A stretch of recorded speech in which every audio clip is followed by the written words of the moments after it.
Parish Development Model Cash.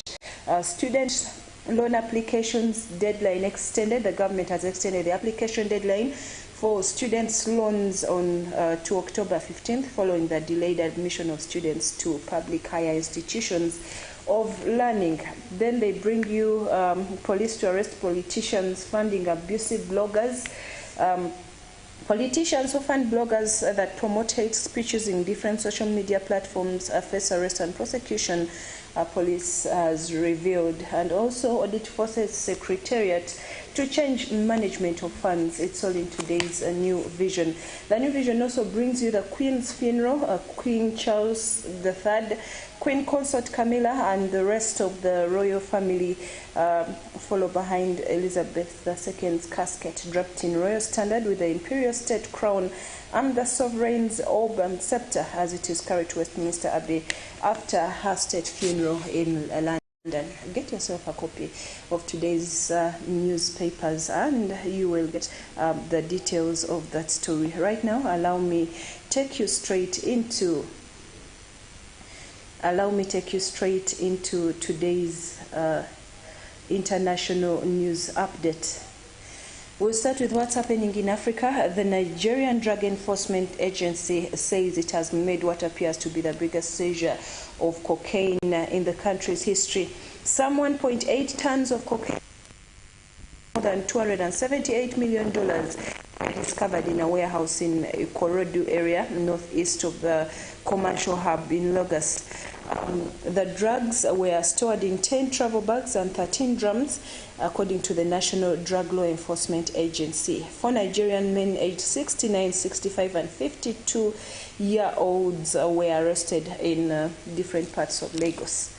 Moving on, world leaders and foreign royalty joined King Charles III and the royal family in the congregation at Westminster Abbey. The nation paid a final farewell to Queen Elizabeth with a state funeral and military procession.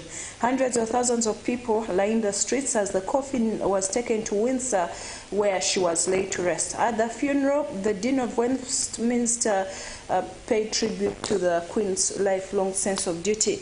The Very Reverend David Hall spoke of her unswerving commitment to a high calling over so many years as Queen and head of Commonwealth. King Charles walked alongside his siblings, Princess Anne and Princes Andrew and Edward.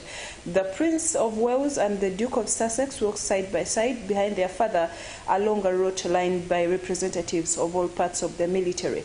As the funeral procession entered the Abbey, world leaders, politicians, and foreign royalty stood as her coffin was carried up the aisle to be placed on a catafalque, draped in the royal standard with the imperial state crown, orb, and scepter on top.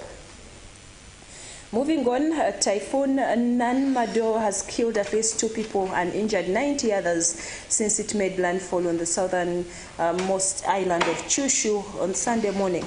9 million people have been told to evacuate and more than 350,000 homes are without power. Forecasts predict up to 400 millimeters of rain over the next 24 hours. State broadcaster NHK said 1 man was killed when his car was submerged in flooding and another died after being buried in a landslide. And then moving on, at least 2 people have died in Puerto Rico after Hurricane Fiona caused flooding and landslides and took out the island's entire electricity supply. Officials say a 58-year-old man died after being swept away by a river in the town of Comerio, while another in his 30s had died in a generator fire. Heavy rain has continued to lash the U.S. territory and large portions of the island remain without power. U.S. President Joe Biden has again said the U.S. will defend Taiwan in the event of an attack by China. The remarks prompted the White House to clarify the official U.S. policy, which does not commit to military action on Taiwan, and it had not changed. Beijing said it deplores and firmly opposes Mr. Biden's pledge of action. The Foreign Ministry said it had lodged stern representations with Washington over the remarks broadcast in a CBS 60 Minutes interview on Sunday.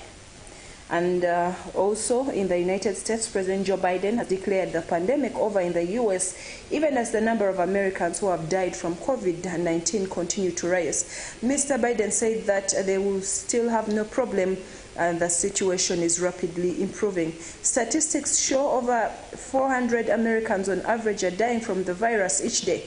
The head of the World Health Organization said last week that the end of the pandemic is in sight. And moving on, 13 people have been killed and others wounded in a series of explosions in the separatist-run city of Donetsk in eastern Ukraine, according to Russia-backed mayor. Alexei blamed a punitive Ukrainian shell fire for deaths, and he said there is no comment from Ukrainian officials. Donetsk has been controlled by Russia's proxy authorities since 2014.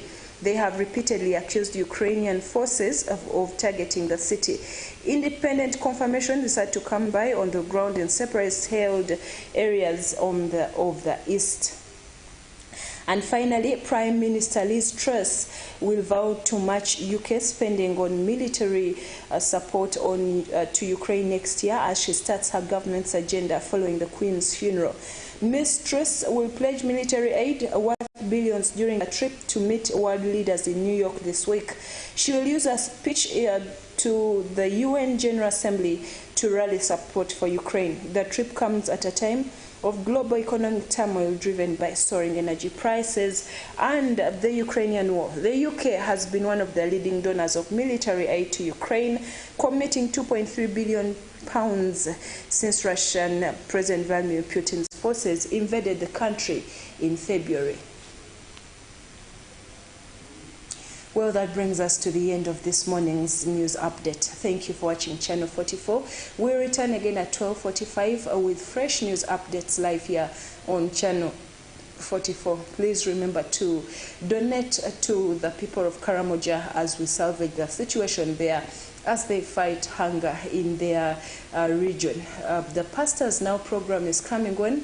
Stay tuned to Channel 44. Good morning.